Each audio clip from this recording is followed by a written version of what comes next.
तो पिछली वीडियो के ऑक्सीडेशन और रिडक्शन के बाद भी उस बच्ची के मन में बहुत सारी क्लियरिटी तो ना हो पाई। वैसे देखा जाए तो गलती हमारी ही है, क्योंकि इसमें हमने बहुत सारी क्लियरिटी दी ही नहीं है। तो आज की वीडियो में हम बहुत सारी क्लियरिटी के साथ आए हैं और सारी जो भी चीज़ें हैं, जो भी उनके द्वारा पूछी गई चीज़ें हैं, उन सारी चीज़ों को एक एक करके क्लियर करेंगे और समझाते जाएंगे। तो ध्यान से समझते जाइएगा और उम्मीद करता हूँ इस वीडियो के बाद आपके मन में डाउट शायद बिल्कुल ना बचे। चलिए एक बार रिवाइज कराते हैं, ध्यान से समझिएगा, प्यार से समझ लेंगे, कोई डाउट बचेगा ही नहीं। एक भी डाउट बच ही नहीं सकता है। कैसे बताएंगे कि हाँ इस केमिकल रिएक्शन में ऑक्सीडेशन हुआ है या रिडक्शन हुआ है। तो हमने पिछली वीडियो में बताया था कि ऑक्सीडेशन की कुछ पहचान है जिनको देखेंगे और हम जान जाएंगे कि भैया यहाँ पे तो ऑक्सीडेशन हुआ है, मजाक थोड़ी ना है।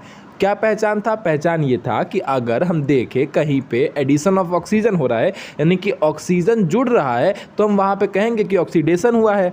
अगर ऑक्सीजन जुड़ नहीं रहा है, मान लीजिए वहाँ से हाइड्रोजन का रिमूवल हो रहा है, हाइड्रोजन बाहर निकल रहा है, तो भी हम कहेंगे कि नहीं नहीं भैया यहाँ तो ऑक्सीडेशन ही हुआ है। और अगर कहीं पे इलेक्ट्रॉन का भी रिमूवल हो रहा है, इलेक्ट्रॉन भी निकल रहा है, घट रहा है, कम हो रहा है, तो हम वहाँ पे भी वही कहेंगे कि ना भैया यहाँ भी ऑक्सीडेशन हो रहा है। हमें पता है, पागल ना बनाइए। दूसरा बात है कि अगर कहा जाए कि हाँ कैसे पता चलेगा कि यहाँ पे रिडक्शन हो रहा है, तो उसमें भी सेम चीज़ें हैं।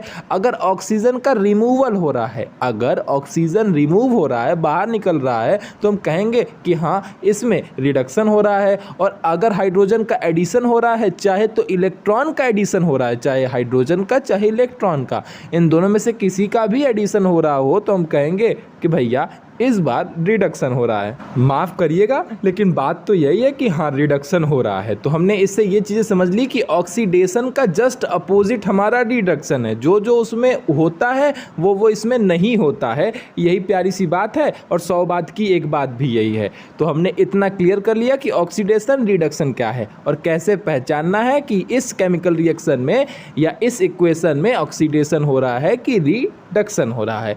अब एक एग्जाम्पल है, वही एग्जाम्पल है लेकिन ध्यान से समझिएगा, प्यार से समझा रहे हैं, सुनिए।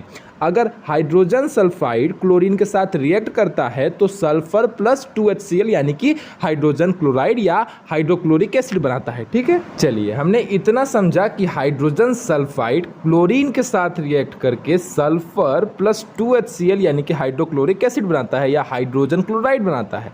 अब हमें ये कैसे पता चलेगा कि इसमें किसका ऑक्सीडेशन हो रहा है और किसका रिडक्शन हो रहा है? ये चीज़ें हम कैसे पता करेंगे? तो ये चीज़ें हम अपने उस 3 वाली ट्रिक से पता करेंगे कि ऑक्सीडेशन में जाकर देखेंगे, या याद कर लीजिए या जाके अभी सामने कॉपी में रख कर देखिए कि ऑक्सीडेशन में क्या कहता है। तो ऑक्सीडेशन की दूसरी लाइन ही है कि अगर हाइड्रोजन का रिमूवल हो रहा हो, हाइड्रोजन बाहर निकल रहा हो, हाइड्रोजन निकल रहा हो, तो हम कहेंगे कि यहाँ पे ऑक्सीडेशन हुआ है। तो आप ज़रा देखिए कि किस प्रोसेस में, यानी कि कहाँ पे से हाइड्रोजन बाहर निकल रहा है। आपने देखा कि हाइड्रोजन सल्फाइड बाद में सल्फर बन जा रहा है, यानी कि यहाँ से हाइड्रोजन रिमूव हो रहा है, बाहर निकल रहा है। तो यानी कि यहाँ पर क्या हुआ है?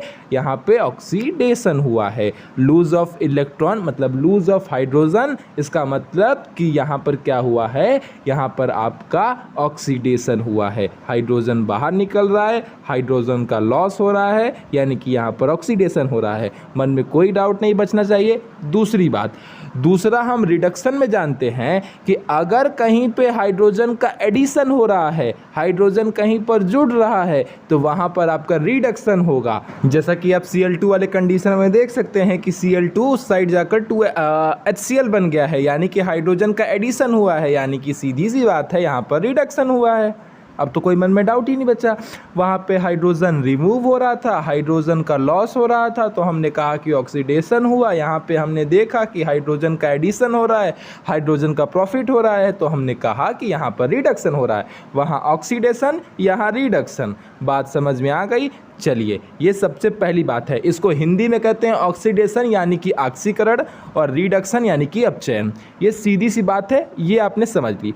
अब बात आती है, ऐसा डाउट आता है और भी बहुत सारी चीज़ें हैं कि इसमें कौन है ऑक्सीडाइजिंग एजेंट और कौन है आपका रेड्यूसिंग एजेंट, और कैसे पहचानेंगे कि कौन है हमारा ऑक्सीडाइजिंग एजेंट और कौन है हमारा रेड्यूसिंग एजेंट। अब इसको पहचानने की बात आएगी तो ऐसी भी कोई बड़ी बात नहीं है, यूं पहचान लेंगे। हिंदी में भी जानते रहिए कि ऑक्सीडाइजिंग एजेंट को क्या कहते हैं। ऑक्सीडाइजिंग एजेंट यानी कि ऑक्सीकारक, और रेड्यूसिंग एजेंट यानी कि अपचायक। तो अगर पूछा जाए आपसे पेपर में, क्वेश्चन में आता है, पूछता है कि इसमें ऑक्सीकारक एजेंट कौन है या अपचायक एजेंट कौन है, अपचायक कौन है, ऑक्सीकारक कौन है, ऐसा पूछता है, तो आप समझिए कि कौन है। एक तो बहुत ही आसान सा तरीका ये है कि जिसका ऑक्सीडेशन हो रहा है वो आपका रेड्यूसिंग एजेंट कहलाएगा, और जिसका रिडक्शन हो रहा है वो आपका ऑक्सीडाइजिंग एजेंट कहलाएगा। एक तो बहुत सिंपल सा तरीका ये है, आप ऐसे याद रख सकते हैं। सबसे आसान तरीका तो यही है एक तरीके से कि जिसका ऑक्सीडेशन हो रहा है वो आपका अपचायक यानी कि रेड्यूसिंग एजेंट कहलाएगा, और जिसका रिडक्शन हो रहा है वो आपका ऑक्सीकारक यानी कि ऑक्सीडाइजिंग एजेंट कहलाएगा। एक तरीका तो ये है। दूसरा तरीका हम अभी बता देते हैं। दूसरा तरीका यह है कि जिसने एक्सेप्ट किया वो आपका ऑक्सीडाइजिंग एजेंट यानी कि ऑक्सीकारक कहलाएगा। जिसने एक्सेप्ट किया, जिसने रिसीव किया वो आपका ऑक्सीडाइजिंग एजेंट कहलाएगा, और जिसने हाइड्रोजन को दिया, सप्लाई किया, डोनेट किया, वो आपका रेड्यूसिंग एजेंट कहलाएगा। बड़ी आसान सी चीज़ है, कोई कठिन चीज़ नहीं है। बात समझिए, जिसने हाइड्रोजन को रिसीव किया, जिसने हाइड्रोजन को रिसीव किया, एक्सेप्ट किया, प्राप्त किया, वो आपका ऑक्सीडाइजिंग एजेंट कहलाएगा, और जिसने हाइड्रोजन को दिया, डोनेट किया, सप्लाई किया, वो आपका रेड्यूसिंग एजेंट कहला जाएगा। जैसा कि आप देख सकते हैं कि हाइड्रोजन सल्फाइड ने यानी कि H2S ने हाइड्रोजन को दिया था, तो इसी वजह से ये रेड्यूसिंग एजेंट कहलाया, और क्लोरीन ने हाइड्रोजन को एक्सेप्ट किया उस पार, तो इस वजह से ये ऑक्सीडाइजिंग एजेंट कहला गया यानी कि ऑक्सीकारक कहला गया, और रेड्यूसिंग एजेंट यानी कि अपचायक। तो इस तरीके से ऑक्सीकरण, अपचयन, ऑक्सीकारक और अपचायक, ये 4 टॉपिक आपकी क्लियर हो गई। अब 2 टॉपिक और बची है, वो भी समझा देते हैं, उसे भी समझ लीजिए। तो टर थोड़ा एग्जाम्पल चेंज करिए यार, एक ही जैसा एग्जाम्पल देख देख के बच्चा बोल रहा हो जाएगा कि एक ही जैसे में सब बता दे रहे, यही में कुल घाल मेल मिक्स हो जा रहा है ना। दिमाग में फिटिंग भी तो होना चाहिए। एक तो मतलब एक तो तरीका होता है, बुद्धि सेंस कुछ है कि ना। तो देखिए, इसको चेंज करते हैं, दूसरा लगाते हैं। दूसरा कुछ ऐसा है कि 2Cu + O2 गर्म करने पर 2CO यानी कि कॉपर और ऑक्सीजन को जब गर्म किया गया तो कॉपर ऑक्साइड बन गया। कोई बात हुई नहीं, जैसे ही कोई रिएक्शन है, का है ये, कैसे पता चलेगा कि इसमें ऑक्सीडेशन हुआ है कि रिडक्शन हुआ है, कैसे बताएंगे यार हम। तो आप फटाक से कहिएगा कि देखिए जी, हम ऐसे बताएंगे कि हमें पता है कि अगर एडिशन ऑफ ऑक्सीजन हो यानी कि ऑक्सीजन जुड़े तो वहाँ पे ऑक्सीडेशन होगा। तो हमने बड़े बड़े अक्षरों में देखा कि छोटे छोटे अक्षरों में लिखा हुआ है कि Cu, उस पार जाके CuO बन गया यानी कि कॉपर में ऑक्सीजन ऐड हो गया तो कॉपर ऑक्साइड बन गया, और जब कॉपर ऑक्साइड बन गया यानी कि कॉपर में ऑक्सीजन का एडिशन हो गया, यानी कि सीधी सी बात है कि यहाँ पे तो ऑक्सीडेशन हो गया। बस यही तो छोटी सी बात थी। इसमें ऐसी कौन सी बात, ऐसी प्रॉब्लम वाली बात थी कि जो समझ में ना आ रही थी। इसीलिए बात को समझिए और बात पर ध्यान दीजिए। यानी कि कॉपर प्लस ऑक्सीजन उस साइड बन के कॉपर ऑक्साइड बन गया, कॉपर में ऑक्सीजन का एडिशन हो गया यानी कि इस प्रोसेस में ऑक्सीडेशन हो गया। हमें बात समझ में आ गई। बात ये थी कि ऑक्सीकृत क्या होता है और अपचयित क्या होता है, ये चीज़ समझने की, क्योंकि बाकी तो हमने समझा दिया कि ऑक्सीडेशन क्या होता है, रिडक्शन क्या होता है, ऑक्सीडाइजिंग एजेंट क्या होता है, रेड्यूसिंग एजेंट क्या होता है। हिंदी में भी बोल देता हूँ, ऑक्सीकरण क्या होता है, अपचयन क्या होता है, ऑक्सीकारक क्या होता है और अपचयन क्या होता है। ये सारी चीज़ें तो क्लियर कर दी है। अब सिर्फ 2 चीज़ बची है कि ऑक्सीकृत क्या होता है और अपचयित क्या होता है। ये 2 चीज़ बता दीजिए, हमारे ज्ञान एकदम खुल जाएंगे, हमको दुनिया सुंदर लगने लगेगी, सब कुछ अच्छा लगने लगेगा। तो देखिए, समझिए कि क्या होता है। तो यहाँ पे हमने देखा कि कॉपर आपका ऑक्सीडाइज हो गया कॉपर ऑक्साइड में। हमने देखा कि Cu ऑक्सीडाइज हो गया, ऑक्सीकृत हो गया, किस में, कॉपर ऑक्साइड में, यानी कि Cu से कॉपर ऑक्साइड का फॉर्मेशन हुआ।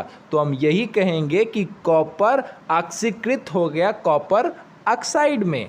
अब आप कहेंगे अभी भी कुछ खास समझ में नहीं आया। एक दूसरा एग्जाम्पल देखिए, उसमें आपको ऑक्सीकृत के बाद अपचयित का बताते हैं कि वो क्या होता है। एग्जाम्पल के तौर पे 2Na + H2 बन के 2NaH बन गया, ठीक है। यानी कि सीधी सी बात है, यहाँ पे भी समझिएगा कि सोडियम प्लस हाइड्रोजन मिलकर सोडियम हाइड्राइड बना लिए, ठीक है। अब हमने यहाँ पे पहले तो ये समझना है कि ऑक्सीडेशन हो रहा है कि रिडक्शन हो रहा है। हमें पता है कि अगर हाइड्रोजन का एडिशन हो रहा है तो इसका मतलब है कि रिडक्शन हो रहा है। इस पार कि जो सोडियम है उससे जाकर हाइड्रोजन का एडिशन हो गया है और क्या बन गया है, सोडियम हाइड्राइड बन गया है। यानी कि सीधी सी बात है कि इस प्रोसेस में रिडक्शन हुआ है। तो इस चीज़ को हम कैसे कहेंगे और वो अपचयित वाला फॉर्म में कैसे बताएंगे, तो हम बताएंगे कि सोडियम आपका रेड्यूस हो गया है सोडियम हाइड्राइड में, यानी कि सोडियम आपका अपचयित हो गया है सोडियम हाइड्राइड में। जैसे ऊपर वाले में था कि कॉपर आपका ऑक्सीकृत हो गया है कॉपर ऑक्साइड में, copper is getting oxidised to form copper oxide, वैसे ही sodium is reduced to form sodium oxide, sodium hydride, ठीक है। फ्लो में हो जाता है। तो ये चीज़ें आपको ये बताती है कि कब ऑक्सीकृत हो रहा है, कब अपचयित हो रहा है। एक अब अपने नॉर्मल वाले एग्जाम्पल में भी बता देते हैं कि वहाँ पर कौन आपका ऑक्सीकृत हो रहा है और कौन आपका अपचयित हो रहा है। तो ये है हमारा पुराना वाला ये एग्जाम्पल। इसमें समझिए कि कौन आपका ऑक्सीडाइज्ड हो रहा है, कौन आपका ऑक्सीकृत हो रहा है, कौन आपका अपचयित हो रहा है। ध्यान से समझिएगा, वही चीज़ है, कोई अलग चीज़ नहीं है।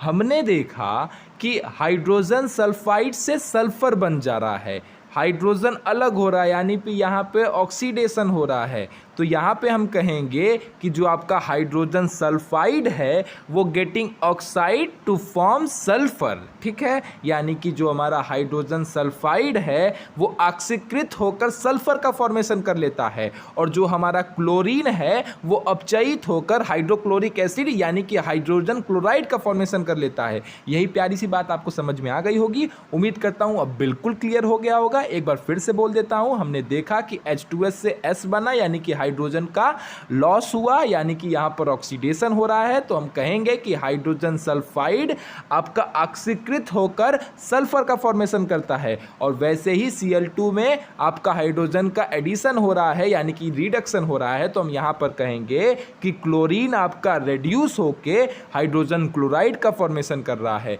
यही छोटी और प्यारी सी बात है। उम्मीद करता हूँ समझ में आ गई होगी। फिर भी कोई डाउट बच जाएगा, अगर बच जाएगा तो एक दो वीडियो और लाएंगे, उसमें क्लियरिटी से बताएंगे। अब तो समझ में आ ही जाएगा। और वीडियो पसंद आएगी तो छोटा सा प्यार कर लीजिएगा, छोटा सा लाइक शेयर सब्सक्राइब कर लीजिएगा। और क्या ही चाहिए ज़िंदगी में। Tata bye bye.